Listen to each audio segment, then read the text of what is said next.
And I'm really excited, as well as a bit daunted, to be honest with you all, to be chairing this important discussion panel this evening. As many of you will be concerned about the question of excess deaths and what we've called hidden factors and hidden threats. This is a discussion that we're hosting as part of the Together Social Care. One of our speakers who's going to be speaking first, Amanda Hunter, who's actually the chair of the Together Social Care in the Cabinet. And we launched the Cabinet, as you know, to put papers out, to have discussions in terms of the public realm, representing the interests of the public in the political landscape, where we think often, far too often, the public is sidelined and far too many technocrats or policies or impositions are made. And certainly there's nothing that's more important than life and death in many ways. And who gets to choose about that? So this is a vital discussion. We know that during COVID, there were many questions. And as we said in the introduction, despite it being officially over, we know that official statistics for mortality for the first 3 quarters of 2023 were 5.5% higher than it was for the same period in 2019. Now, it raises all sorts of questions. We know that there are many reasons why excess deaths may have gone up, but leaving aside tonight questions around the vaccine and questions around cancer, heart disease, and all the other issues, we're going to be looking at the context of what's gone on with care homes, and particularly some of the protocols that families, bereaved families and others have been campaigning around, questioning the end-of-life protocols, particularly NG 163 and NG 191. Strange terms, the protocols, but we'll get into them a little bit more, what they mean this evening. Now, I want to get into this quickly because we've only got until 8 p.m. The format's going to be that I'm going to introduce the speakers. We've got a brilliant panel this evening. Also, one of the panelists, Andrew Bridgen, has to be in a debate at Parliament for votes on the Rwanda issue, another really big and important issue. So he will be leaving us just before 7 to vote. So I'm going to get into this quickly, just to introduce the speakers. I'll just do it in this order, but and then we'll go to the order of speakers. I talked about Amanda first. She's an English teacher and translator by profession, but she's been a social care campaigner by vocation. She's the chair, as I said, of the social care cabinet team in Together, and has also been the co-founder of the campaigning group Unlock Care Homes, which campaign against care home and hospital visiting restrictions during lockdowns. Massively important issue. We know what happened to care homes, and we can talk a bit about that, obviously, as part of all this evening. And she's also a co-founder of the newly formed Families Against Involuntary Medical Euthanasia. Secondly, this evening speaking is Reverend Dr. Patrick Pollicino. Patrick's originally from Malta. He's a retired National Health Service consultant neurologist and emeritus professor of clinical neuroscience. In 2019, he was ordained and currently is assistant priest to the parish at St Bede's, Clapham Park, London. Now, Patrick raised concerns about the abuse of the Liverpool Care Pathway whilst working in the NHS and was influential in getting it officially banned in 2014. So we're very, very grateful and happy that he's joined us this evening. Andrew Bridgen, as many of you will know, is a Member of Parliament for North West Leicestershire. He served as a Member of Parliament since 2010, first as a Conservative and then for the Reclaim Party, from which he resigned in December 2023. He's now an independent MP, which he feels will enable him to better serve his constituents and standing up for the views of the public, in his words. Andrew's been at the forefront of exposing scandals such as the modern-day slavery cover-up in Leicester and the Post Office Horizon scandal, which is now obviously on everyone's lips and in minds. He's consistently raised concerns in Parliament around current trends and excess deaths, and yesterday morning led a parliamentary debate on the issue, and you should have a look at some of those streams and links. We've got them at Together Deck and elsewhere, so we're very grateful for Andrew joining us. And last, but of course, by no way least, is Professor Kevin Ewell, Emeritus Professor of History at the University of Sunderland. Now, many of you will be familiar with Kevin's writing on end-of-life questions, assisted suicide and others. He's the founder and CEO of Humanists Against Assisted Suicide and Euthanasia, a project dedicated to questioning the legalization of assisted suicide and euthanasia. He's published several books, including Assisted Suicide, the Liberal Humanist Case Against Legalization, and numerous articles on a variety of subjects. Kevin takes a secular position against the legalization of assisted suicide, and you'll see him participating in debates, radio, and television interviews on the issue. So, just by way of saying, we're going to have the panelists all speak for around 5 minutes. I'm going to talk to them just about one or two things that may have come up. Then we're going to go out to some of the people here on the Zoom link. We've got a Zoom link and we've got a stream. We've got lots of people on the stream and on YouTube, and this will be part of an ongoing discussion and potentially campaigning work, which we'll discuss in this meeting. So I want to thank you all for joining us, and I would like to invite Amanda to kick off, please. Hi, evening everyone. Before we begin to unpack what we believe to be some of the hidden factors contributing to the unprecedented excess deaths we continue to witness and the hidden threats these factors pose, I'd like to say how encouraged I am to see so many of you here tonight with us. Impacted families and grassroots campaign groups, some of whom are in our audience tonight, have been hounding MPs and government ministers for the past 4 years in an effort to raise their concerns and secure a thorough investigation into the unexpected or otherwise premature deaths of their loved ones. We have banged on media doors trying to bring our concerns to a wider public. But as the sub-postmasters found, few politicians and few mainstream media outlets have wanted to listen. And even when they have done so, the response has largely been to pay lip service to our concerns. I say largely, but there have been notable exceptions. And we are immensely grateful to the MP Carla Lockhart, who I will refer to later, and to our panel speaker, Andrew Bridgen, who has not only listened, but has been tireless in his efforts to secure a proper debate in Parliament in response to wider public concerns around excess deaths, as well as specific concerns we will be sharing with you tonight. We want an inquiry into this. Despite the pandemic, or if you prefer, the public health threat posed by COVID being officially over, excess deaths continue to rise. As Alan said earlier, according to official statistics, mortality for the first 3 quarters of 2023 was 5.5% higher than it was for the same period in 2019. New figures apparently come out tomorrow, and there's a real problem with how these statistics have been collated, because instead of they have been using 2020 and 2021 as a baseline for the excess deaths. This should not be happening. And Andrew Bridgen has spoken about this. The vast majority of those deaths are not attributable to COVID-19. And leaving aside possible vaccine harms, which Andrew Bridgen has campaigned a lot on and was in Parliament yesterday to talk about in his debate, the rise in deaths caused by delays in screening and diagnosis and the unfolding of NHS crisis, there are other factors clearly that are behind these statistics. More specifically, what explains excess mortality in our elderly and disabled populations during 2020, when there was virtually no excess mortality among the rest of the population? And what explains excess mortality in the same age cohort from May 2021 onwards, and thousands had already died prematurely, and the worst of COVID was behind us? Surely there should be a deficit. This will be the focus of our discussion tonight. I'm here with 3 hats tonight: as a social care campaigner heading the Together Social Care team, as the co-founder of Unlock Care Homes, which, as Alan said, campaigned against the visiting restrictions in care homes and hospitals.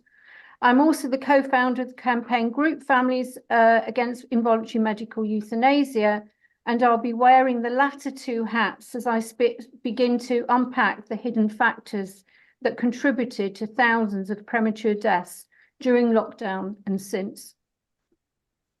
As the daughter of a care home resident suffering from advanced Alzheimer's, I shared the fears of other families, of physicians and dementia experts and other concerned voices when lockdown restrictions were first introduced in March 2020. We warned then of the devastating harms that the visiting bans would cause.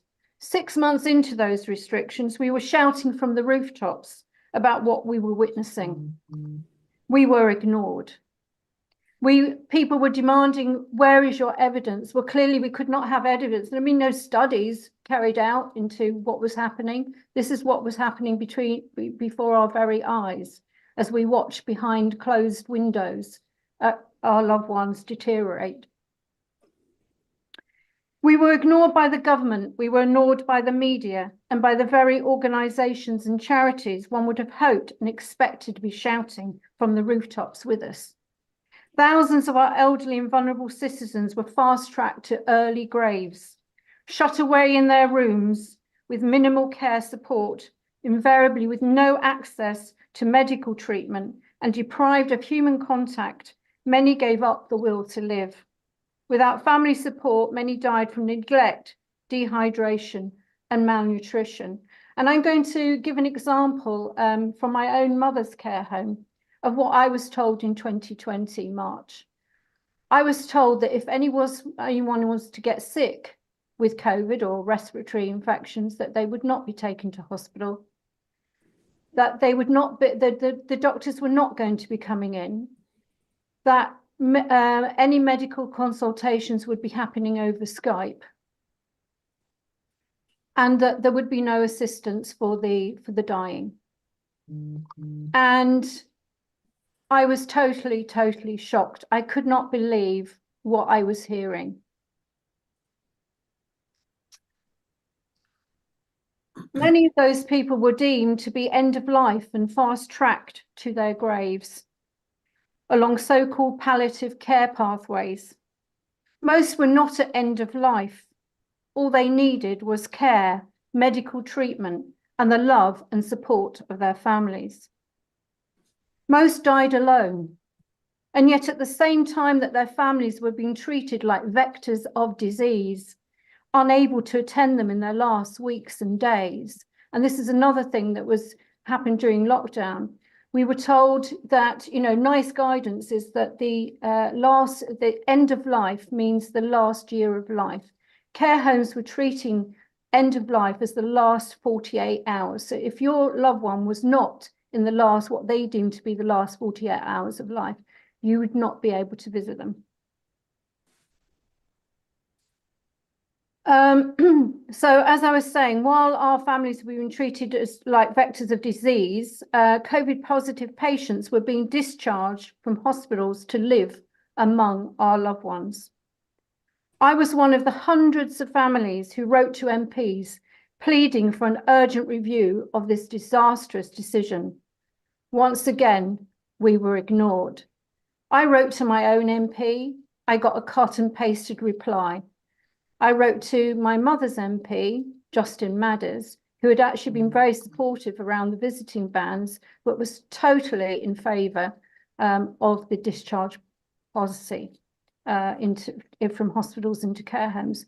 Often what was happening is that the relatives would be calling up to find out how their loved one was in the hospital, or if they were able to go and visit, and they would find that their loved one wasn't there. And they had been discharged to a care home without them even being told, often when they had lasting power of attorney, which, as we found out during lockdown, wasn't worth very much. Can you wind? We've had 7 minutes, yeah. Okay, right, okay.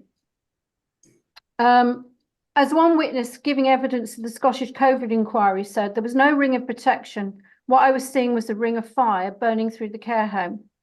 COVID raged through the care homes in 2020. And our loved ones are sitting ducks to a virus that affected them more than anyone else. No wonder the UK COVID inquiry module on the care sector has been scheduled last, as it would be the most damning of all. I'd now like to focus on the NHS end-of-life and palliative care protocols and practices that Families Against Involuntary Medical Euthanasia and other campaign groups believe are directly responsible for many of the excess deaths we have seen over the past 4 years and are still currently witnessing. Some of you will already be aware of the shocking report commissioned by the Lords and Commons Family and Child Protection Group When End-of-Life Care Goes Wrong, which was published last year. This report exposed the abuse of end-of-life care protocols going on in hospitals, hospices and care homes in the UK today, but also in domiciliary settings. 2 of our members contributed evidence to that report. There were 16 cases that were used to evidence what was going on, but these were selected from over 600, and the authors believe these represent the tip of a very large iceberg. Campaign groups like ourselves have compelling evidence to corroborate our belief that the notorious Liverpool Care Pathway, which was supposedly outlawed in 2014 following inquiry into its abuses, is still driving NHS practice. Our concerns are shared by medics and nursing staff from within the NHS, some of whom are willing to share that evidence publicly, and some of them are here tonight.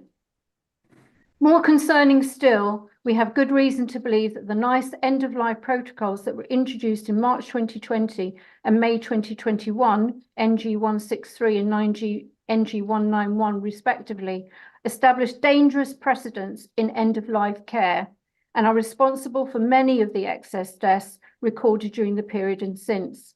One palliative care consultant who spoke to us in confidence referred to NG 163 as frankly dangerous, and also believes that prior to its recent revision, November 30th last year, that NG 191, the protocol that replaced it, most probably caused many, many unnecessary deaths. Revelations shared by whistleblowing nurse Linda Roberts add further weight to such our claims, as do the experience of whistleblowing care workers who shared their concerns with the campaign group Compassion in Care, and Eileen Chubb, who founded the campaign, is in the audience tonight and she will talk about this.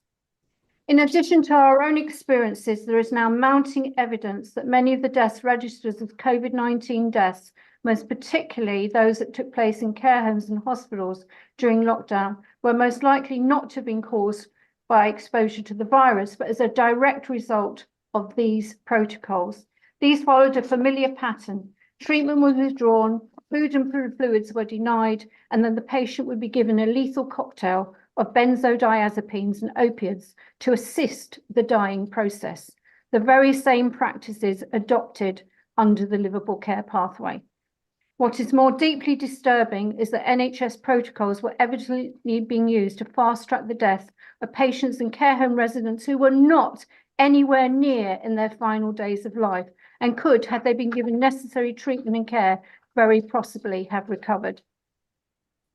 Amanda, can I hold you there, please? Because Andrew's got to go to a parliamentary fine. and we can come back on these things. I'm going to change the order a little bit. Thank you so much for that. Harrowing, some of it. We're going to get into it. Andrew, could we have your contribution now, please? Sorry to swap the order around, but Andrew Bridgen has to get to a debate. So I'll ask him to come in now, please.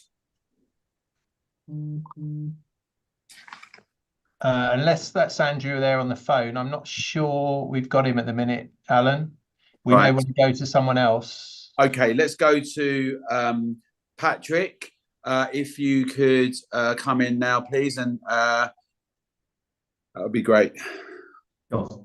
Well, thank you very much, Amanda, for inviting me, and Alan for chairing. I'm just going to give you a little bit of the relevant background. You mentioned a little bit of how I got to get involved with these end-of-life pathways. But basically, I'm a retired professor and consultant neurologist from the NHS. And I got to know about the Liverpool Care Pathway when I found one of my patients was put on it over the weekend. He was doing very badly on Monday morning. I took him off it against a lot of protesting from ward staff, and he recovered quite quickly in a week or two. And he survived for 14 months further until unfortunately, again, he was taken to a different hospital, put on the LCP, and died very quickly. So that's how I got involved, and I realized this was going on almost certainly throughout the NHS. And I started to try and do a little bit of what I could to publicize it. The Mail was very much involved in picking out cases from around the country, and the publicity was very good at that time. So it ended up with the Minister Norman Lamb calling a roundtable inquiry, to which I was invited. There were about 8 people there. And then this started off the Neuberger report, which, as you know, stopped the LCP. It was discontinued in 2013. And around that time, I continually tried to, where the press would listen, to talk about this, and it was obviously an ongoing problem. After 2013, we had a sudden gap. Seems like everybody, the LCP did actually stop for a year or so, but then back on hospital wards, you saw these teams reappearing, reforming, and we knew that the end-of-life care pathways were back again. And they morphed into, basically they morphed into, instead of LCP, which was definable and they were auditing every year, it morphed into a end-of-life care pathway, which was called differently in every different hospital, and they weren't auditing anything that was going on. But it was clear from what was happening around, from what you could see on the wards, that this was still going. So, I haven't done, can't say I've done a lot, but I've tried to do what I can. When people have actually contacted me, and I've attended multiple best interest meetings when asked to try and push in favor of the patient. And since dehydration is very central in these cases, with a couple of other physicians, we started off a website entitled dehydrationlifeline.org to allow people to diagnose dehydration and to know what to do if they were in that situation and their relative was being dehydrated. So that's really a summary of how I've been involved. You want some insights at all, or just you leave that to later? Well, I think it would be useful to have a couple of insights, and then I'll come to Kevin. It may look like, just to say in advance, Andrew may, because he's got a 6:55, it's looking like he may not join us for this, and it's going to finish at 7:55. But if we're at the tail end, he can come in there. We'll see. But yes, please do share some insights, and then we'll go to Kevin. These are main points, and they're medical insights rather than political insights. Right. But we've now found that end-of-life care is effectively a form of euthanasia, which is practiced throughout the NHS and care homes, and is ongoing, and if anything, spreading further. But it's difficult to get statistics on what is happening. The key thing here, and it was Amanda drew attention to this. The key entry point into these pathways is a diagnosis of dying, in quotes. And it is frequently wrong. There is no scientific way to make this diagnosis with any degree of accuracy, and therefore it is actually a guess or a prediction. So anybody who's put on diagnosis dying is in fact not dying, and if treated aggressively, would live.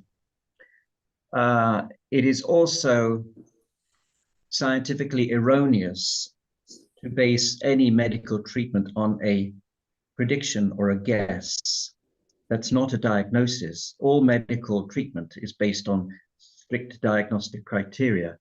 A guess that somebody's dying should never be a door to open to lethal medication, if they have to be used at all. So that's non-evidence-based medicine. So that, that's one of the very bad things about these pathways. And so this erroneous diagnosis leads to the killing of patients that should be actively treated. Third point is end-of-life care is rapidly lethal because it combines sedation and dehydration. Those two are very, they sort of, they help, they push each other. So sedation causes somebody not to drink, and dehydration causes them to become confused and lethargic. So it's a vicious circle. Neither of those two should be allowed in medically sick patients, particularly the elderly. Elderly should never be sedated. And, you know, people learn that at medical school because it can be lethal. And obviously nobody should be dehydrated. And then finally, one point is about midazolam. And this has become, to me, it's become clearer, particularly after COVID.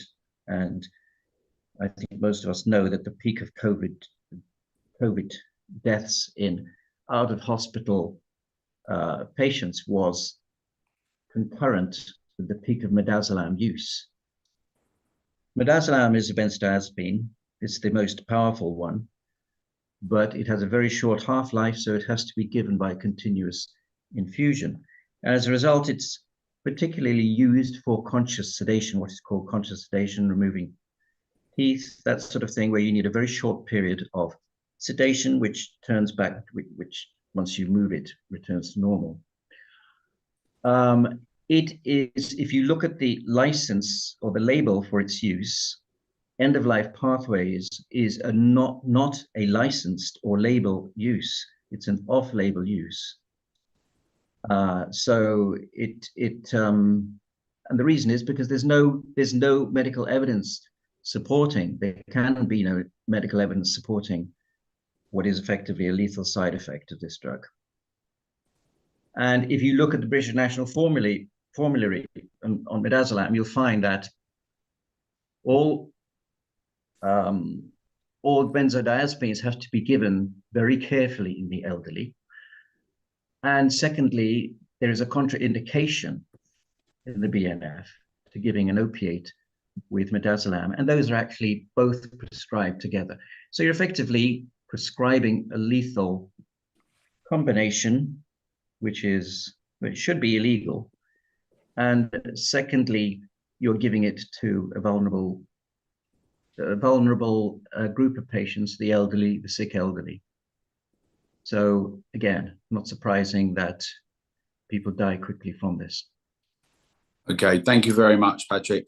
Now, Kevin, if we could have you, please, Professor Kevin Ewell. Sure. Thanks for having me. I'm here to talk really more about the context in which these kind of things are happening, and to draw your attention really to proposed legislation that should probably come in this year, which is to amend the Suicide Act of 1961 to allow assisted suicide and euthanasia. So I think this will target people who feel a burden. This is the evidence that we have from other countries where it is legal. It will target people who feel a burden. Feeling a burden is a more important reason than pain in every survey that asks why in areas where it is legal, it takes place. So where it's been in place some time, proposals have inevitably emerged to allow euthanasia for all those over the age of 75 who are, quote, tired of life. And that is the Netherlands. It originally in 2011, I believe it had 115,000 signatures behind it, that proposal. It has come up in the Netherlands twice since then. It has not been successful, but I think it's a danger. Also in Canada, which legalized euthanasia and assisted suicide in 2016, already there was a Quebec doctor who became notorious for suggesting that in fact euthanasia would be very useful to extend to minors, to children of all ages. But he also, in the same discussion, said that people who are elderly should have access to euthanasia. So I think that's part of the whole thing. I'm a historian. Part of the campaign for euthanasia, historically, it first emerged in 1870, no sooner, no later. That's, we can be fairly exact, unlike most historical points. it's exactly when it came up. And part of the campaign has always been compassion. There's no question that compassion comes into it, but it has always been coupled with social utility. And this is the problem. Serious proposals for euthanasia were part of the eugenics movement. They aim to streamline society by getting rid of those whose lives were inconvenient to themselves, but also to others, to society more broadly. So those motivations continue today. I don't have to tell you about, I hate talking about the 1930s because I don't like to tag my opponents with the idea that they're a bunch of Nazis. And of course, they're not. They're well-meaning people. But of course, people are very familiar, I think, with the mass euthanasia that happened under the Third Reich, that began with the disabled, then with the mentally disabled, and then Jews. So it's sort of extended in that way. I'm happy to answer questions or give lectures about that because that's what I used to do. However, I'm talking really about assisted suicide and/or euthanasia, and I think assisted suicide is what is proposed in the UK, in most regions of the UK, although in Jersey it includes euthanasia, so they're different. That's not really in the UK, I know, but it seems like it to me. But in any case, assisted suicide means that the patient ingests deadly poison with the intent of killing themselves. Euthanasia is when a doctor gives a lethal injection. And I just want to make a few short points about this. I think, first of all, I hope that as many of you as possible can join me in the campaign against this legislation, because I think it's very, very dangerous. First of all, let's reject dishonest language. Killing is being sold to us by the use of the cuddly term assisted dying, or at least the relatively cuddly term. Take control of your death, which is, of course, suicide. My body, my choice. All these we're being sold something. We're being soft-soaked what is in fact actually killing. And that's what it amounts to, either oneself or the doctor killing the patient. This is not about choice, really, except for the doctor. We all have that choice already, that we can actually eventuate our own deaths. Everybody here has the power to eventuate their own deaths through, for instance, voluntary stopping eating and drinking is an effective way of actually eventuating your own death. It's not something that I would recommend, but at least you can say that everybody has the power to do that. Living, it takes actually an effort. So that's my second point, is really that the doctor is the one with the final choice. And euthanasia, where both are legal, euthanasia is by far the way it happens. So in Canada, there were fewer than 7 deaths by assisted suicide. That's amongst over 10,000 that were actually euthanasia. So the third point is the proposed legislation creates a different moral value on one group. And I think this is really its danger. It creates a different moral value for one group, the dying, and others. And in all countries where it has been legal for at least 8 years, the criteria have expanded. So in Canada, the Netherlands, Belgium, and Colombia, those who are not now dying are now included. And I agree quite with Patrick that the whole idea that you can define a group of people as dying is not a great situation. First of all, dying is part of living. You know, you live right up until that moment you die, and then you are dead. The whole dying aspect is very, very questionable in the first place, and I think it's kind of dangerous, particularly in the situation that Amanda and Patrick have talked about it, but also in this context. So in Canada, it was legalized in 2016 with the criteria of death as reasonably foreseeable, which is a fairly ridiculous phrase, but it was removed in 2020, which allowed those who were disabled, permanently disabled, the choice of lethal injection. And in March, it will allow those suffering solely from mental illness to to access euthanasia. In the Netherlands, at least 8 people suffering from nothing other than autism have been euthanized because they could not deal with the radical changes in their lives that were happening. So I think it's extended far beyond, quote, the dying. And so that's really my third point. The only thing I'd say is that the final point I'd make is that it's about social utility in the end. And although that's hidden under the whole rhetoric of choice and autonomy and all of these lovely words that we love, underneath that is social utility. It is for people whose lives are inconvenient to themselves or to other people, to society more broadly. So there's a Canadian report of the budget officer estimated that there would be $86.9 million saved if 6,461 euthanasia deaths took place in 2021. That was a complete understatement. There were over 10,000 deaths that year, and I think that they erred on the side of how much money wouldn't be saved, rather than, they were trying to make a point that it's a relatively small amount. But they did make the point that the amount saved by expanding the criteria to those suffering only from mental health would save 4 times as much per patient, some $56,000 per patient. There is money in this game, and this is a real problem that I think we should do something about.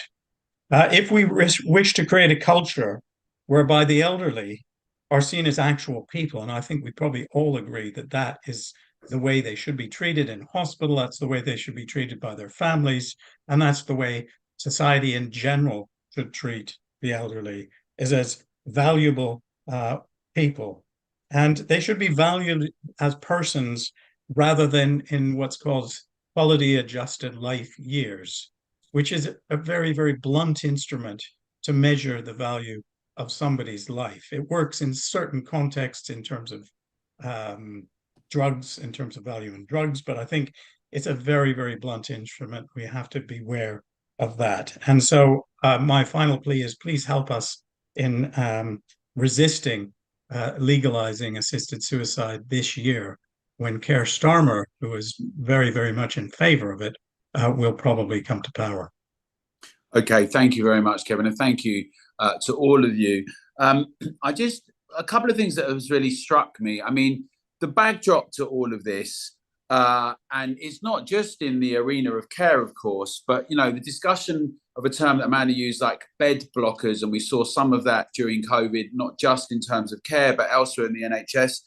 And we've heard things like coffin dodgers. There's been some notorious writers and journalists who talked about the alleged environmental crisis and that context about older people, and there's a broader discussion about all of this, but the very specific discussion and some of the issues that have been raised are really compelling, and we should drill down on them. And Patrick, you said something that for people who are not as familiar with this discussion, would be quite shocking, which is that this combination that's provided is, or given often without consent, is a lethal combination, and it should be illegal. Now, I got to ask you firstly, and then others can come back on this. Why do you think that is, that this is happening? If you think it should be illegal, and you've got a lot of experience in the medical arena, why has this happened, and why is it not? Have we got what Kevin alluded to, some of the terrible things that have been going on in the 1930s? Is it a kind of technocratic, just number crunching thing? Is it something more sinister? Well, what's going on, and why is it happening by people who are supposedly about caring for people? Well, it's a complex combination of questions, but going back to what Kevin said, finances are very central here. In hospital, if you look at the number of beds in the NHS, the number has decreased progressively, and they're almost half the number of beds there were about 15, 20 years ago. How is that possible when the older ages are increasing? And one of the reasons is this end-of-life so-called care. So there was a strong motivation to help with an increasing number of elderly. Secondly, poor numbers of nurses, difficulty with nursing. It's very hard work looking after the elderly. And that was another thing that pushed in that direction.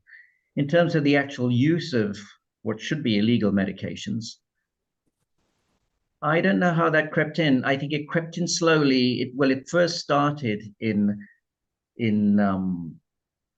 hospices. Hospices are allowed different standards. They're allowed different things because everybody there is so-called dying. So, all right, we can use a medication that maybe, maybe pushed the wrong way, but we know they're going that way anyway. So let's use just a little bit of this. So that's where the cocktail all started. But effectively, this midazolam is only used in very specific situations. It's used for conscious sedation for very short periods of time. And it's used for status epilepticus, particularly to terminate ongoing seizures, particularly in children. That's it. It's not used as a benzodiazepine like Valium or anything else. The reason is because it has a very short half-life. You give it, and then in a few minutes later, it wears off. So what they have to do in the end of life care is to give it by infusion. There's one of these little machines they put by your bed and a syringe driver. And I think it all started in the environment of a hospice where people were allowed to do things. Is, well, you can't think about normal medical practice. We don't need evidence-based medicine here because these people are dying. So when that got pushed into general hospitals, that was a big leap in the wrong direction. Non-evidence-based medicine was coming into a scientific arena and taking over. Can I just push you on that a bit? And I'm going to come to the other panelists. But just to be clear, are you saying that within the hospice, let's call it a movement, or the hospice institutions, you would also disagree with the use of it in that context? Or are you saying the big problem was that it was then put back into hospitals? Do you disagree with it in totality? What's your actual view? Yes, I mean, you cannot just take, like Kevin was saying, you can't treat one group differently. Life is life, whether it's in a hospice or it's outside.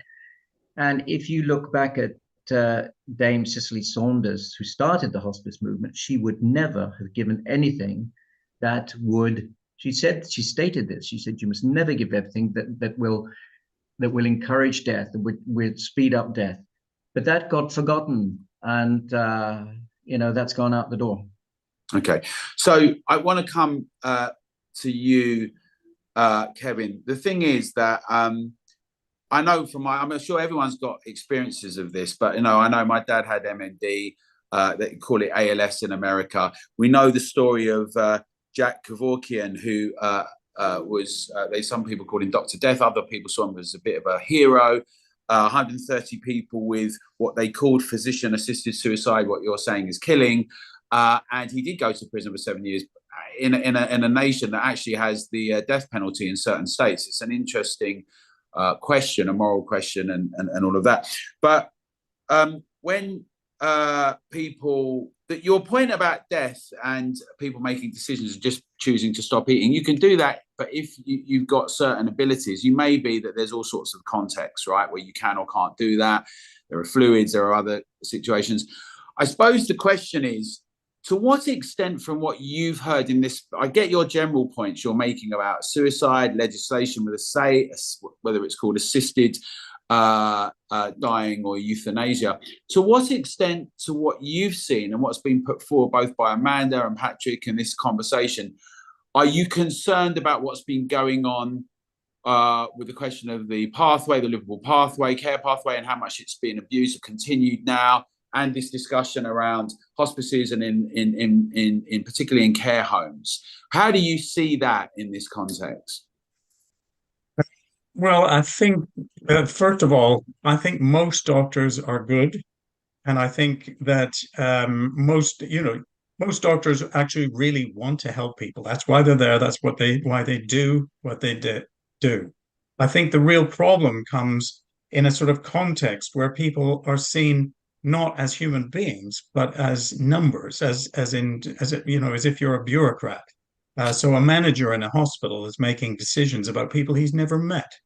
To him, they're just such and such, age 87, rather than, an actual person who has a name, who has a huge history, who has a big extended family, and anything else like that. And I think that's the real problem, is this sort of bureaucratization that's come in and just makes decisions about human lives based on ridiculous bureaucratic notions that cannot measure lives. If one of the issues that comes up, people say, "Oh, well, if a life, somebody towards the end of life, their life isn't worth living."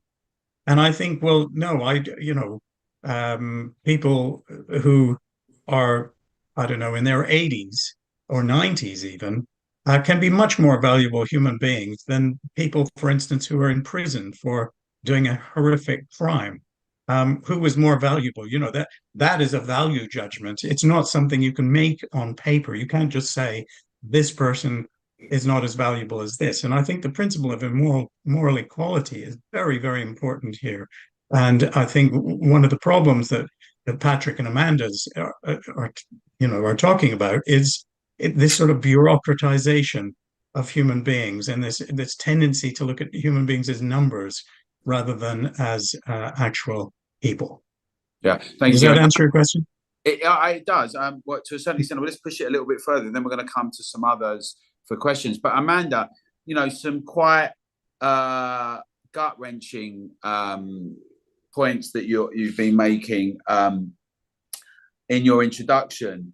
Most, for instance, are not at the end of life, and obviously we know many died alone and being presented as vectors of disease. We heard all about the ring of steel and the ring. You presented the ring of fire. But my question is this, which some people will put forward. Look, it's to follow on from Kevin's point. Many doctors, separate to managers and bureaucrats who are looking, but many doctors go in this. Many of them, not all of them, but to help people to do, some kind of service and take professional. Contribute themselves enormously, and they're ameliorating and offsetting pain and a range of issues like this.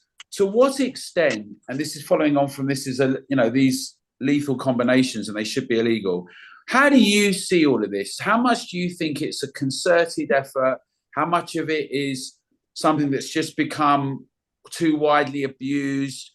What's going on here from your point of view? Someone who's both had an experience personally, but is looking at it a bit more objectively from a campaigning point of view as well. How do you see that? Well, I think Patrick is very right. I think what happened, what practices that were accepted in the hospices have become practice within the NHS, and we also people in care homes are being subjected to these pathways. And I think Kevin is also very right when he talks about social utility. I think that is very much what's happening. And I think that, Kevin said that it's got to do with money. And I totally agree. I think NHS managers are looking at the budgets. They're looking at people as numbers, as Kevin said. They're not looking at them as human beings. And also, there's rampant ageism within our society, but particularly, I would say, in the NHS. And I think it's a really big problem. I mean, what I wanted to, talk about was that these practices are ongoing. We've got people as we speak who are being put on pathways months, possibly years before their time. And why is that happening? Because it costs to keep them alive, and people are living longer, and they are needing to draw more on care resources. So it's much cheaper to finish them off early. And I don't see it as a plan. I don't think the government sat round a table and said, right, we're going to cull the elderly, and this is how we're going to do it. But certainly that is what is happening. This is happening. And you've got, for example, people say to us, where's the evidence? And there are many families now who have got the medical evidence. They have got the medical evidence that shows that their loved one died because of the drugs, but also possibly from the dehydration and the malnutrition. Now, we have one lady at the moment who is dying in hospital. She was very active, very fit. She was an elderly lady, 89, but she was out gardening. She had a stroke, ended up in hospital. They're refusing to put in a food tube to sustain her, in the hope that, you know, that the family hopes she might get better. Maybe she won't, but she should be given that chance. And they are saying it's inappropriate. Now, this medic told the family it's inappropriate to treat your mother. She's had, you know, virtually she's had a good innings. Another said if she was 60, we'd be treating her differently. This is outrageous, you know. And as I said, families have got their medical records. They can prove that this is happening. And we know that the clinical frailty score was being used with DNRs to put people on these pathways. So the DNR is supposed to be do not resuscitate. However, in certainly during lockdown, it became shortcut for do not treat at all, withdraw fluids, withdraw treatment, withdraw food, and then when the person was so weak and they couldn't fight, put them on the drugs. And I took my mum off the pathway, but it was a fight. My mother was first put on the pathway in 2019. I refused and got her off it, got her back to health. In 2021, it happened again. She ended up in hospital during lockdown. I was shut up 7 days, told she wasn't eating and drinking enough to sustain life. Turns out they weren't assisting her to eat or drink. And when I said, no, this is not going to happen, and I have lasting power of attorney, they told me my lasting power of attorney was irrelevant, and I had to fight in the court of protection to get my mum home. Now, most families will not go down that route because they believe what the doctor is telling them. So when the doctor says it's not appropriate because, you know, it's too risky to treat. I mean, we had one lady approach us, I think she might be on the call tonight, whose father was in the care home during lockdown, and they discovered after 6 weeks of him screaming out in pain that he had a broken arm. He was taken to hospital, they refused to treat him, and he died there on the pathway. And the clinical frailty score was also being used. So if anybody had a clinical frailty score above 5, and that's anybody with dementia, because anybody with dementia has got 6 or 7, depending on the severity of the dementia. And so these were being used as a means to put people on the pathway. And you know, they continue to insist that this is just about resuscitation, but it's not. And what they are doing is they're trying to get the patient to sign a DNR when the family is not present. And if the person lacks capacity, and they're trying to get the family to sign it, but what they are doing is they're not giving a very balanced view of what the risks and benefits are. They're not explaining that these drugs that will make your loved one comfortable are actually going to kill your loved one. You know, this is not being explained to people, and people need to be given the exact, you know, information in order to make the decision. And the decision is the decision of the individual or the family if they lack capacity. And we have this lady I was just talking to you about who's been refused a food, had been refused a food tube very quickly. The medic said to the family, these are not your decisions to make. They are our decisions to make. And yet in the NHS constitution, it says that families should be involved in all decisions around, you know, end of life care. Yeah. Okay, we're going to come back to some of these things and what we can do about it. Kevin, I can see you want to come back. Can I get a couple of questions? And if we can hold it, and yeah, is that okay? They don't have to be questions, they can be points, but just, I know a lot of people are going to want to speak. So let's be mindful of the timeline and just indicate so I can see. I think we're going to go to Linda, but I'm having to look through okay, so we've got Rebecca first, and then if you put your hands up or I sit, and I'll try and do this as best I can. I'm on a different computer than normal, so I'll start with Rebecca. Julie James has got her hand up. Julie James. Julie, okay. Hello, Julie. I can't even. Oh, there we go. Right, we'll go. Rebecca, then Julie, and then we'll see some more. Thank you. Okay, yeah, very briefly, I'll tell you what I discovered. So my mum died unexpectedly, suddenly, and after a very long fight and a very long story, I eventually got a second autopsy and toxicology tests because I suspected something had happened, and I'm an experienced nurse by background with a care of the elderly background. And she'd gone into hospital with dehydration, which was from neglect at home with home care and in a situation of domestic abuse. And that's complicated, but she was on a court of protection welfare order and delayed getting into hospital because of lockdown, because I couldn't get to her. This was in between May and July 2020. And so a delayed admission into hospital with dehydration, actively treated for dehydration, recovering normally well with IV fluids, and then something catastrophic happened and she developed sudden vomiting out of nowhere, no reason for sudden vomiting, aspiration pneumonia, and I literally watched her drown and die, and I suspected that something had happened out of the blue. And after a long fight with the coroner, I eventually obtained a second post-mortem because I didn't think the first one was anywhere near a good description, accurate cause of death. And toxicology revealed midazolam and fentanyl in her blood. And there was no documentation for any reason for anyone to have either prescribed those drugs or given them. So she was given illegally 2 controlled drugs by someone in the hospital, and that it wasn't in the controlled drug record book. We dragged them into an inquest. Coroner just didn't know what to do, completely out of her depth, couldn't bring herself to criticise the NHS, couldn't bring herself to see that aspiration pneumonia was caused by the hospital and probably triggered by the 2 drugs. I had stacks of expert witnesses on my side, and the entire system shut down. Surrey police refused to investigate. The coroner didn't make them investigate. They all tickled around the edges. No one was prepared to recognise that this was, a Shipman scenario, basically. And I caught them because I insisted on toxicology. If I hadn't done that, that evidence would have gone to cremation. And It just makes you wonder how many other cases are there out there where they weren't even talking about end of life protocols. She didn't have COVID. Somebody gave those 2 drugs.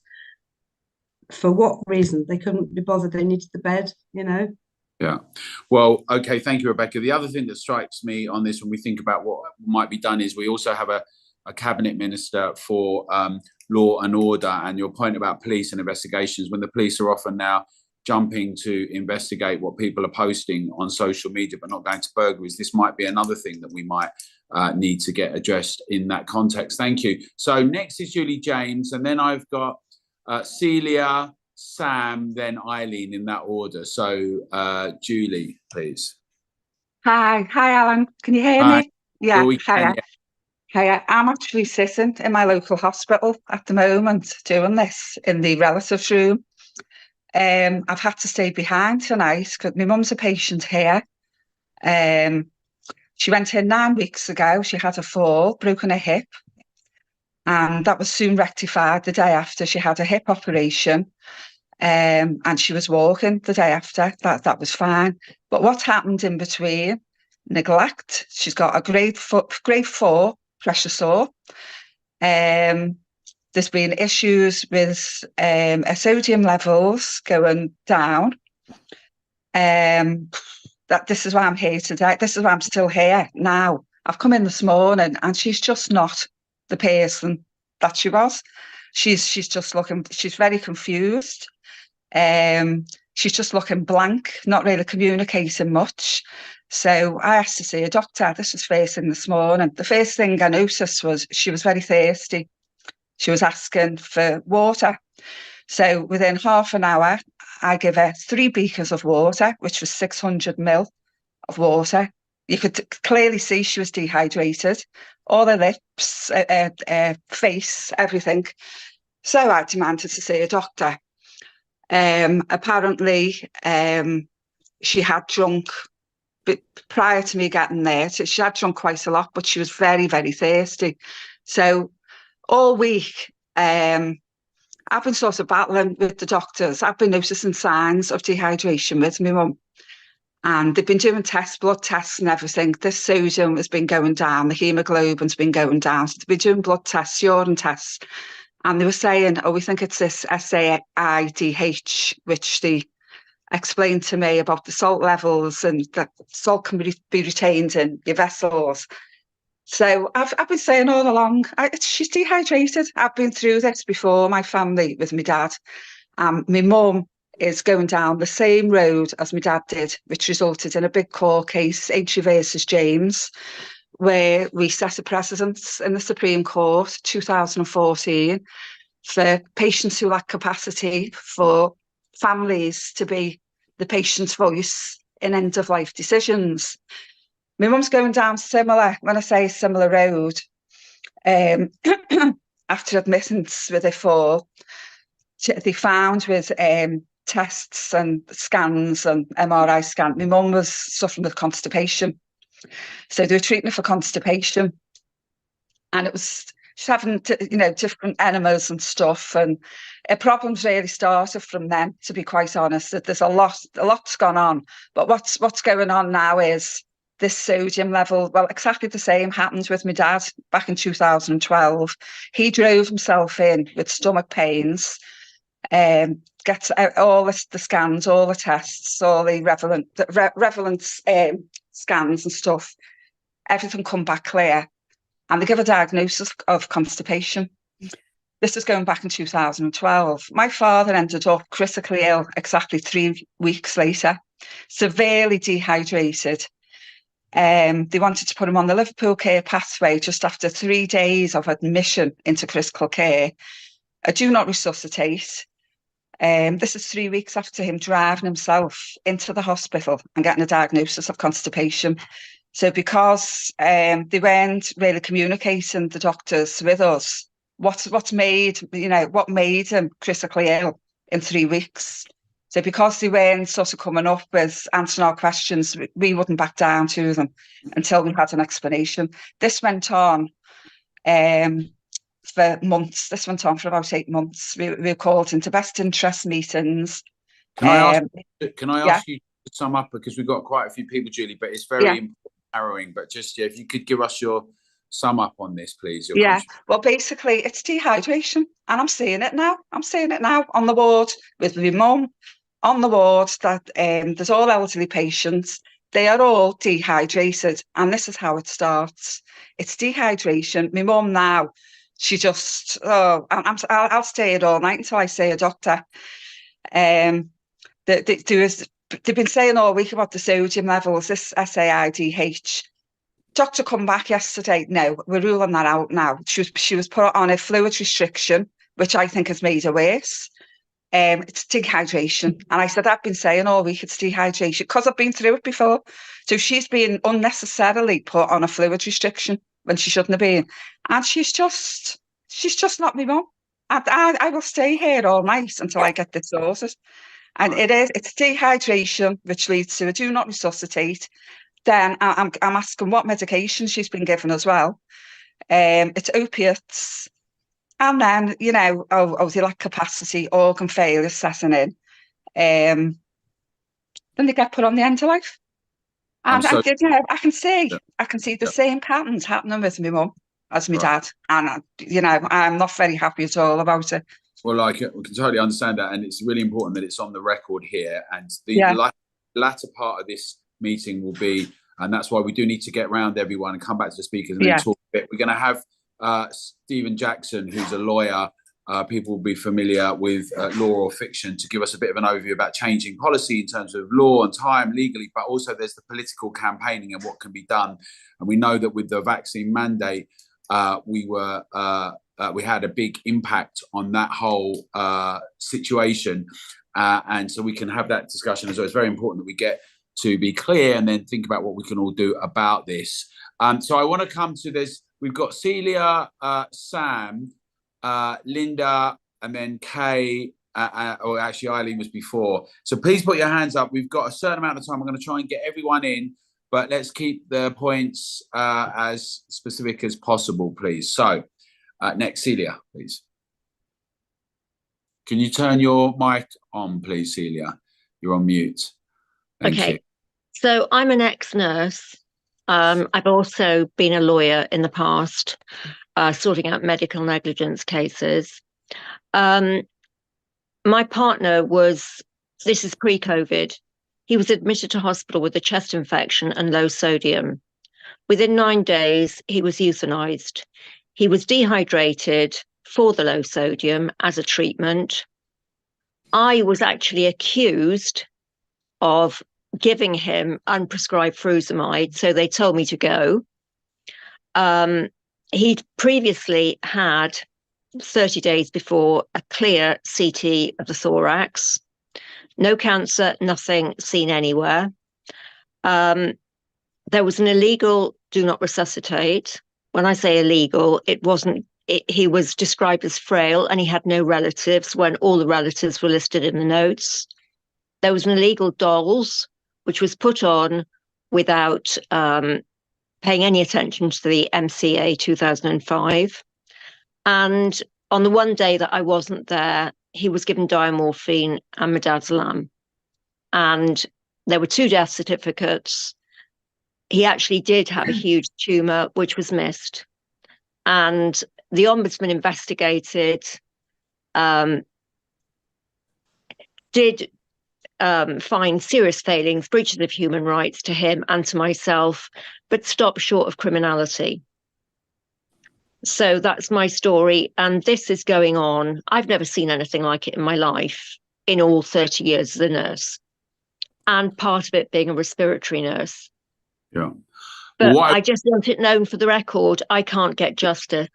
Well, can I just say, as we're talking about all of this, it absolutely strikes me that what would be very, very useful is for us to do a series of videos like we did with the NHS frontline workers about the vaccine mandate, which is what really penetrated a lot of the media. We got onto Good Morning Britain, Breakfast, BBC Breakfast, and a range of other mainstream broadcast because they saw people. This is an issue that affects millions of people up and down the country, and people feel isolated. But once we demonstrate that it's so many people around the country and this first-hand experience, so it would be very useful if people were prepared to do that in terms of campaigning and something to think about. But thank you for sharing that, Celia. Sam Ahmedzai spoke to me about my case, so he's familiar with it. Right. And James Bogle as well said it was a homicide. Wow. Okay, so we've got Linda, then Sam, Eileen, then Kay. So thank you, Celia. So Linda, please.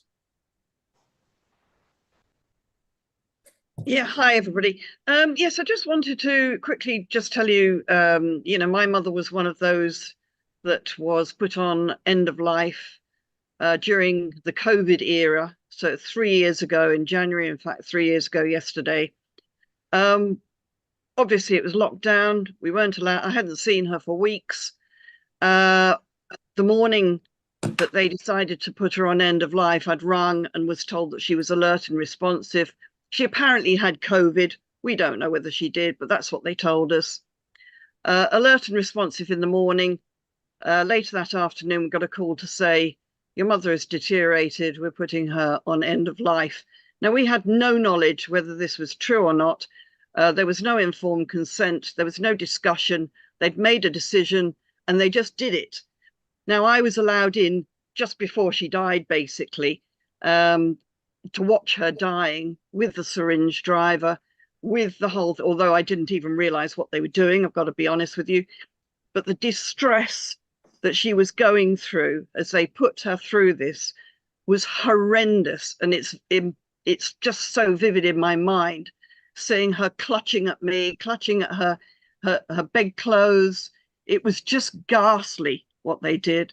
They gave her midazolam and oxycodone in vast quantities. It took them 2 days to kill her. And it was, to me, it was just complete murder. So that's the story. I am actually taking legal action now.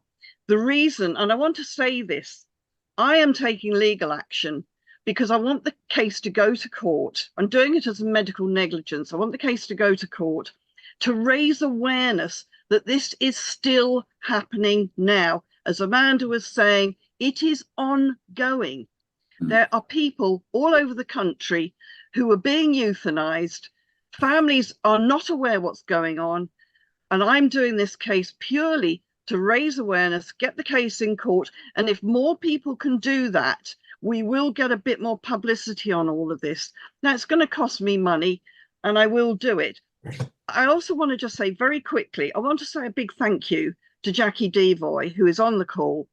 Jackie is the lady who produced a film called A Good Death, which is freely available to watch.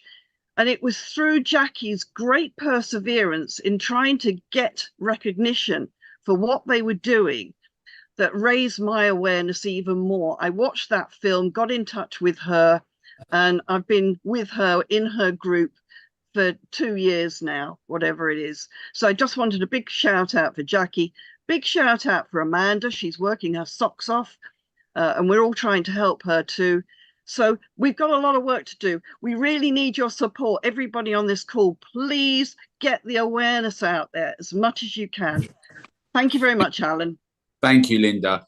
So Sam, then Eileen McKay, and Hazel, I can see you as well. We're going to need to try and keep the comments slightly shorter, but I want to make sure everyone gets a proper chance. So Sam, please. Check you can hear me. Yes, indeed, we can.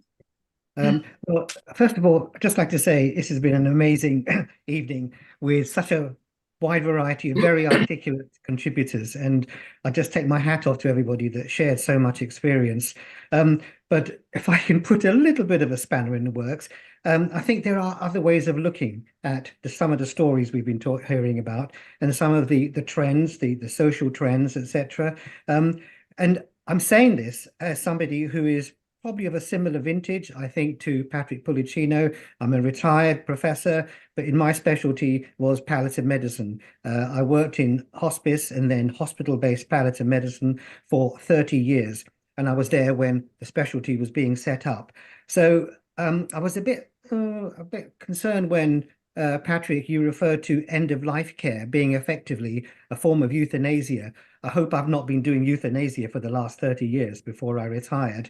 I think that it might be seen as euthanasia, but then so can a lot of mispractice, poor practice that we've heard about being seen as euthanasia. But actually, I wonder how much of it was deliberate. I think there's another view of this, is that a lot of the things that are being talked about and a lot of the cases that we uncovered in the Laws and Commons report when end-of-life care goes wrong was probably just incompetence and inexperience. We've talked a lot about the drugs, and I think I can't remember who said it, maybe a couple of speakers, that the combination of morphine and midazolam is lethal. It's contraindicated. Actually, they're not contraindicated. There are a lot of cautions about using them, but they can be used together. I've had 30, 40 years of experience of using exactly those two drugs together. I don't think I actually put anybody to death because it's a question of having expertise. All drugs can be lethal. You go to Holland and Barrett, you buy things. You go to Boots and buy paracetamol. They're lethal. It's a question of having expertise and having respect for those who have expertise and use it, but actually calling out those who don't have expertise and misuse it. And that's what we try to do with our Laws and Commons report, pointing out when people were out of their depth, not referring to specialists that would know better, and actually misusing. And just one point I do totally agree with Patrick and other speakers is that the Liverpool Care Pathway has not died. Our report showed that right up to last year, there were still examples of the Liverpool Care Pathway going on. And again, I don't think it's deliberate. I don't think anyone is saying we want to do this under the covers. They just don't know what they're doing. And I think I really want to just address that, is that we need to pay respect to those who have expertise and those who are trying to say that things could be done differently, and not polarize it, not saying, well, because I did end-of-life care, I'm a euthanasist. That's not helpful at all. So what I'm saying is, let us look at the individual situations, and I'm an expert on drugs, so I'll talk to anybody for hours on drugs and how they can be used. But don't say that the use of these drugs is inevitably lethal. because they're not. So that's a really important point. I want to get everyone on it, but just to ask you, to push you on this a bit, Sam, in the context of these, the stories, the experience of these families and others, and what we've seen in the last period, particularly during COVID, but ongoing, are you saying that I don't want to put words in your mouth, but are you saying that you think it's all due to inexperience or some, like, maybe not malpractice, but a lack of understand? I mean, or is it, what's your view? Alan, may I? Yeah. You're doing it again. You're saying it's all due to. I'm trying to say nothing is all due to anything. I'm trying to take a middle path, and I think everybody here on the panel, and we're all reasonable people. We don't say everybody. We don't tar everyone with the same brush. Yes, there are wonderful experts. Yes, there are totally incompetent people I'd rather see in jail. And by the way, I'm working in inquests who are actually calling out cases where things have gone badly wrong, and whether it was deliberate or not, people should pay the price. So that's why I'm giving expert evidence to courts. But yes, the point is that we need to be very searching and very subtle, and we made lots of recommendations in the when end of life care goes wrong report about putting this right. Unfortunately, not one single MP actually stood up and supported us at the time. Andrew Bridgen has said good things about it. Others have individually said good things about it, but it just fell on deaf ears. Right. Okay. Well, that's something we'll come back to in terms of what can be done. Now, listen, it's just gone 1:45. I know Kevin's got to go. Andrew's going to come back in, and we want to also have Stephen Jackson. So I know we've got Eileen and Kay. Can I ask you both to be brief? I'm going to push people now in terms of time because we've got a lot to get in, and I'm going to interrupt more. So don't be offended or scream at me. I apologise in advance. So Eileen and then Kay, please. And then Stephen, I'm going to come to you just with a legal view on it, and I'm going to come back to the speakers. So, yes, thanks. Hi, yep. I'm a former whistleblower who lost my job along with many other people for actually reporting dead people's drugs being used and administered to people in lethal doses to keep them quiet. So it's not always done in a rational way.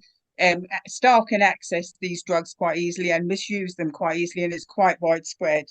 I just want to talk briefly about our COVID reports, 48 reports, just touching very briefly on 3 of the issues. And that is people were drugged with sedative drugs. Hundreds of whistleblowers came to us from across the country and said people have been drugged to keep them quiet and keep them in their rooms because they were wandering into other rooms. And because of the government policy and discharging people with COVID, they sedated people and they locked them in their rooms to stop them going into rooms of patients that had been admitted from hospital. That is horrendous. The other thing that was happening was that people were falling and suffering head injuries as a result of being given sedative drugs. So it was a complete vicious circle where there was the most horrendous suffering and there's nowhere for people to go. We've supported 13,000 whistleblowers and 9,000 family members, and there is nowhere for people to go with their concerns. We'll be publishing in the next 3 weeks our report on regulators and professional bodies, and we have evidence from 26,000 members of the public who are saying that when you raise these issues, nothing happens.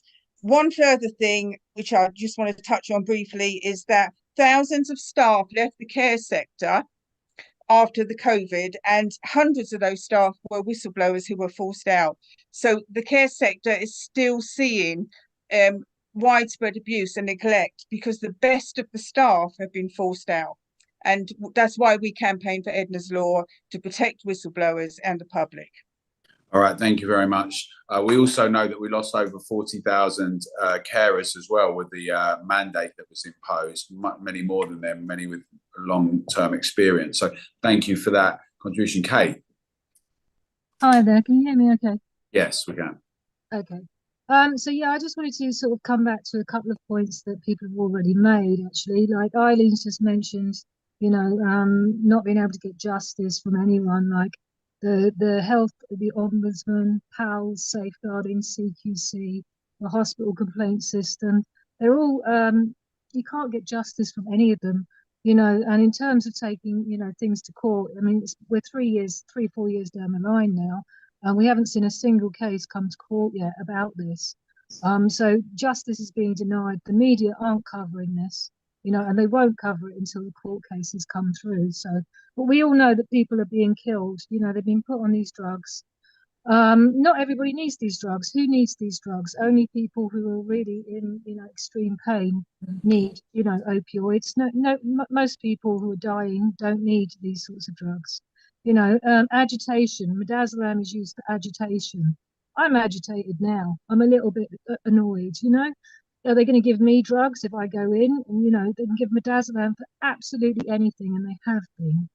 You know, these are old drugs. Opioids are old drugs. You know, if you give an opioid, then you're going to have issues with constipation. You're going to have issues with falls. You're going to have issues with itchiness and confusion. You're going to have to give laxatives. They're not cheap drugs. You know, with midazolam, you're going to have like catheters. There's going to be care issues. You know, the person's going to need more care, more turning, you know, to make sure they don't get pressure sores. It's a horrible way to die. And you know, I agree with Patrick. I think it should be illegal in all but very, very few cases to use midazolam. You know, very, very few people actually need it. So, and as far as legality is concerned, they're ignoring powers of attorney, they're ignoring informed consent, and they're fast tracking people using the clinical frailty score, which is quite frankly discriminatory, and I don't know why it hasn't been challenged. Thank you. Right, thank you very much. Just to say, I'm going to ask Kevin to come in then. I know Patrick, I'm going to ask Kevin, Patrick and Amanda to come in. Then I'm going to ask Stephen to speak. I'll just say this thing that the treatment of older people in society more broadly, and I've just experienced this again now with my mother, and she's actually in an independent living place, but it's managed by a situation, people who've got care homes and all sorts, that when they're in arguments or discussions about things, the expectation is they're just going to fall off the side of the cliff, and the treatment, and that's for people who can represent themselves somewhat a little bit more fully, and that kind of thing. And I think the question that you raised, Kevin, about persons and people and autonomy and choice and respect, and how we think about an intergenerational society with people and what we want and the public being heard is sort of crucial. It's come out for me in this discussion as something that's being essential. But if you would give us some last thoughts, I know you've got to get off, and obviously this is going to go, and we're going to talk about campaigning elements, but just if you could give us some reflections, Kevin, that would be really helpful, please. I just want to make just a few last points. I think one of the things that's come out, particularly with this post office scandal, is the lack of trust that people have when they're faced with a bureaucracy against which they can do nothing.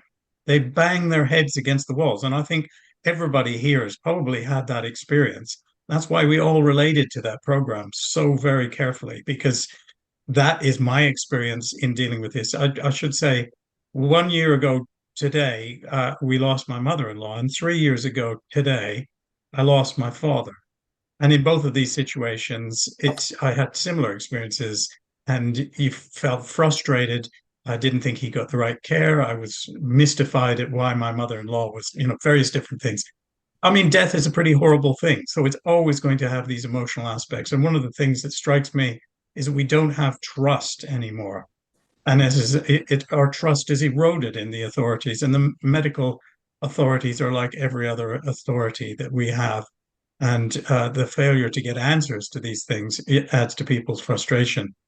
I think there are two other elements that I would mention. I think that there is an individualization that's where people, yes, a doctor treats a patient, but you know, there's a line between the patient and the human being, and I think a lot of doctors are not able to draw that line very effectively. And I think that's one of the problems, is that they treat, and then, you know, they forget that there's a whole infrastructure behind a person. There's not just one person. There's a person and the people that they love and the people that love them, and it goes out, etc. So I think one of the problems is individualization, viewing people as individuals rather than as part of a family, of a community, and as I said in the first place, human beings. Finally, I would draw attention to shrinking resources. I think people have this perception that there's a lack of resources. There are more resources than there ever have been. in the NHS and in various different health circumstances, but yet we have this perception that there's not enough. And I think one of the problems I see is that there's this scarcity idea that, oh, how are we going to divide this pie? And therefore, some people are sort of pushed and they decide to prioritize patients. Doctors have always prioritized patients, but it hasn't upset us that much until very, very recently. So yes, my only last point is just to please prevent the assisted suicide bill from actually coming, because I think that's essential for the culture that we're all disturbed by. Thanks. Thank you very much, Kevin. So I'm going to go now, by the way. Appreciated it. Thank you. Patrick, could we come to you, please? Yes. Well, it's been very interesting and very harrowing to hear the different stories, and very sad too. And I appreciate Sam's protestations about this pathway, but the issue about the pathway and all the pathways that are going on was central to the LCP, and it was that people are making a diagnosis of dying and then giving these medications. You cannot make a diagnosis of dying, and unfortunately, palliative care teams continue to do it every day. So-and-so is dying, so-and-so is dying. You know, that has to be taken right out of hospitals. You cannot make that diagnosis. It's not the individuals, it's the pathway. You know, that is why they're lethal, because you're assuming the person, or you're making the diagnosis they're dying, and then you make sure that, well, not make sure it happens, but you use those lethal medications that does end up in death. So I think it's happening, and you cannot say that this is not euthanasia. I'm sorry. And I think it just has to be taken out of the health system. And those combination of drugs, I know that midazolam can be used, or diazepam can be used, or benzodiazepines can be used with opiates, but they're dangerous. And to use them in a sick elderly person, to my mind, is criminal. Thank you very much, Patrick. Now, Amanda, I come to you, but I know that it may be useful just to bring Stephen in just before we do that, to give us a little thought and some reflection on the legals, because I think you'll want to talk a bit about potentially campaigning about what can be done. So, Stephen Jackson, if we could invite you in to give us a bit of an overview as to, you've worked with families before in relationship to the state. We know that you know, the question of changing laws has lots of challenges, but also what can be done politically. But just some reflections and thoughts on what you've heard and what can be done, class action lawsuits, other things like that. People will be familiar with some of the work you've done already. Well, Alan, you alluded earlier to the success in the campaign with against vaccination of the health workers.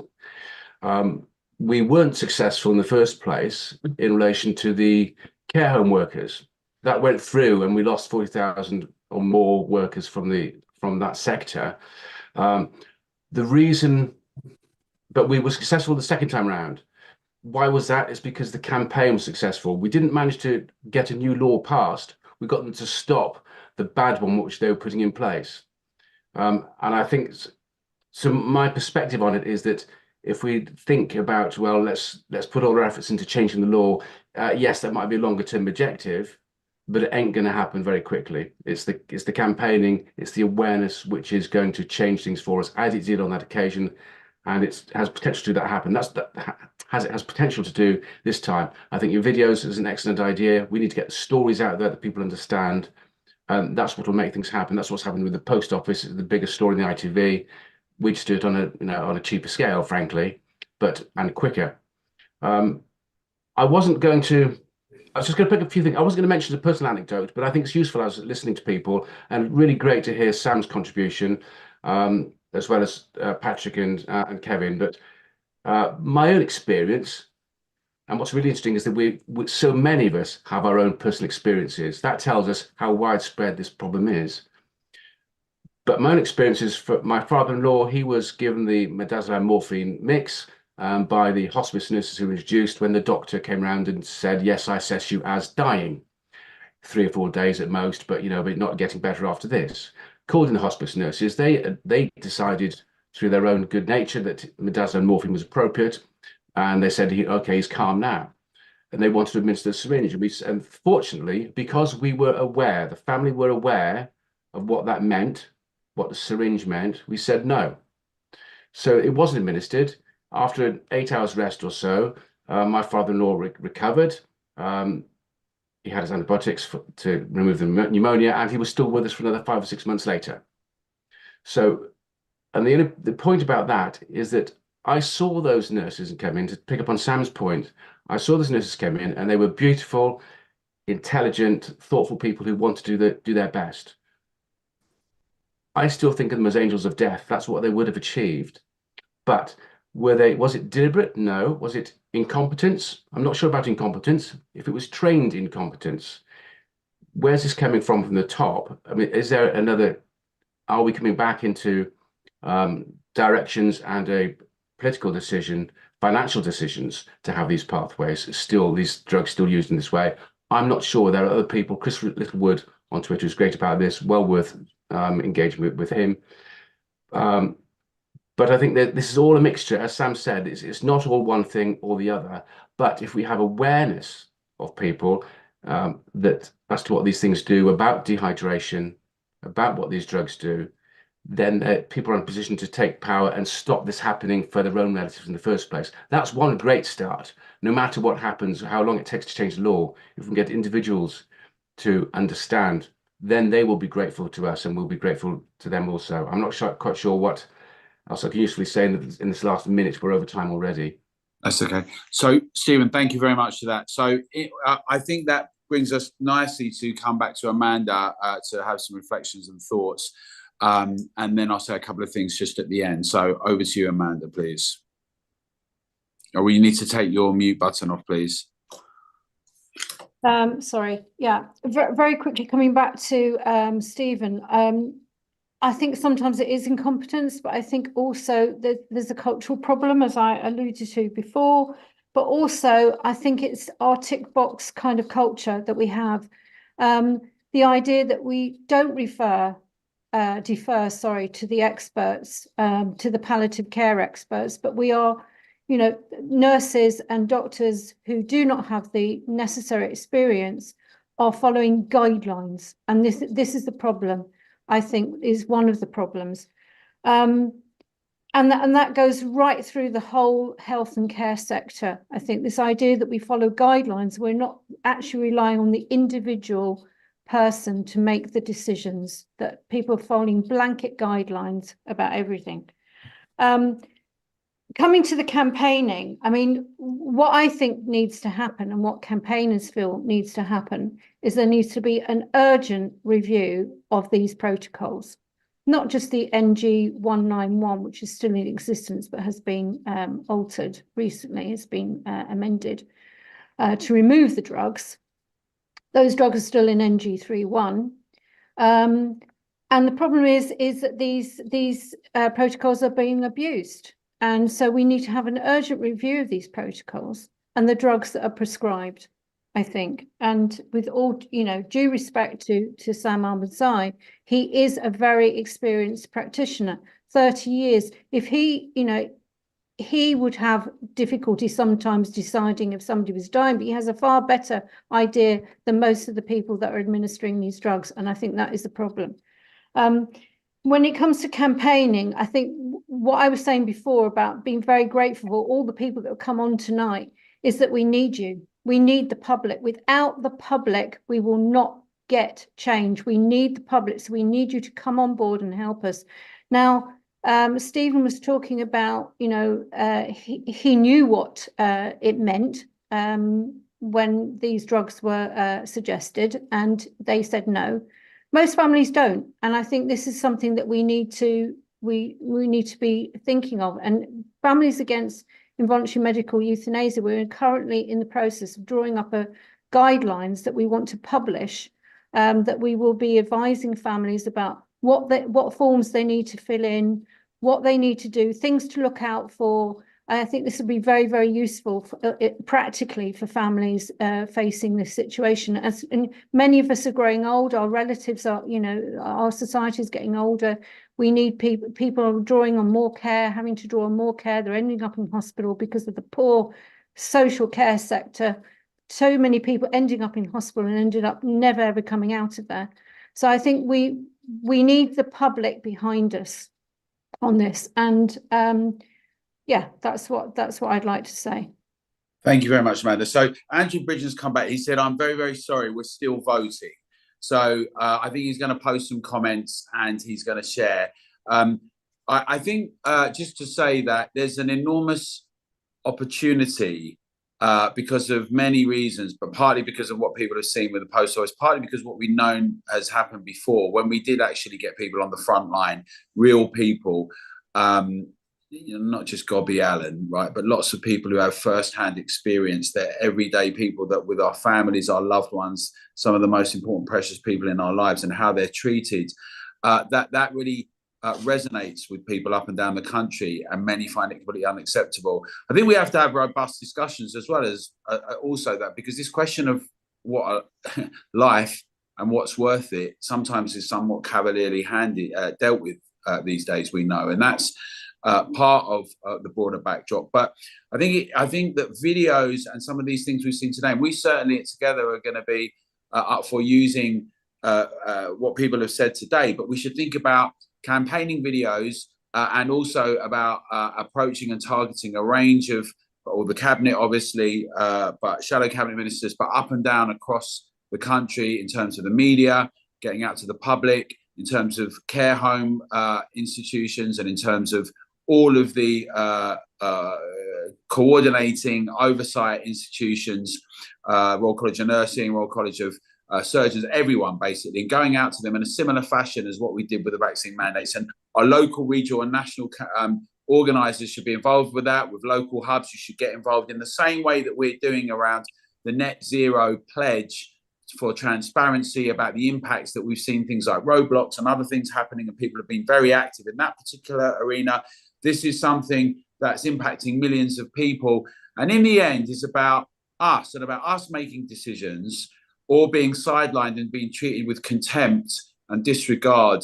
And frankly, I can't think of anything more serious, really, in the similar fashion as the way some of our children have been dealt with and sometimes continue to be dealt with, both during COVID and subsequently, elderly and most vulnerable. So I would invite everyone to get involved who's watching this and to certainly join as a member. One of the things about joining as a member is that enables us to carry on campaigning, doing these things, to lobby, to organise. But other people who may have their own networks who aren't currently in this discussion with Amanda and the others that have spoken, indeed, thank you to Jackie Devoy, a very, very important contribution.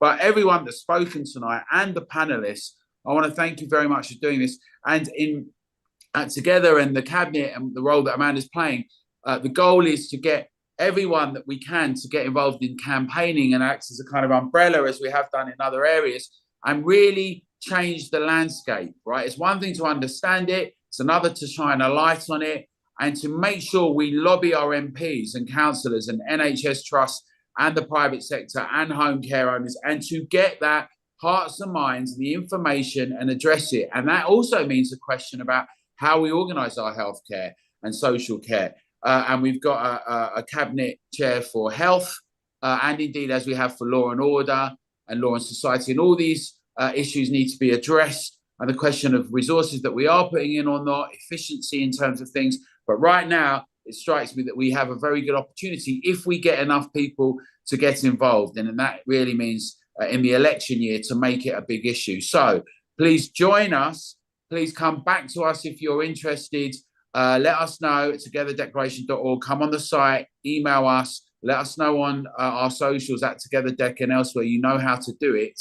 And give us an indication of you want to help, and also our local and regional groups and networks. And if you're watching this and you're not in contact with us, please do get in touch and we can look at taking this to the next step. And we'll have a follow-up session. And I think it would be very good to do a public event where we have it in real time, physical space, and do some of these around the country as well with smaller groups and bigger events. So On that note, I want to thank everyone. I know we're time sensitive and I have in bad form run over, but thank you very much to the panelists. Thank you for all of you for your contributions to speaking tonight, and do get involved. And remember, we can change things in spite of the idea that nothing ever changes and nothing can ever be done and people becoming cynical and a lot of people being politically hopeless. We can change things when we do it together. We're always better and stronger together. So please do get involved, and let's see if we can make something change around this together.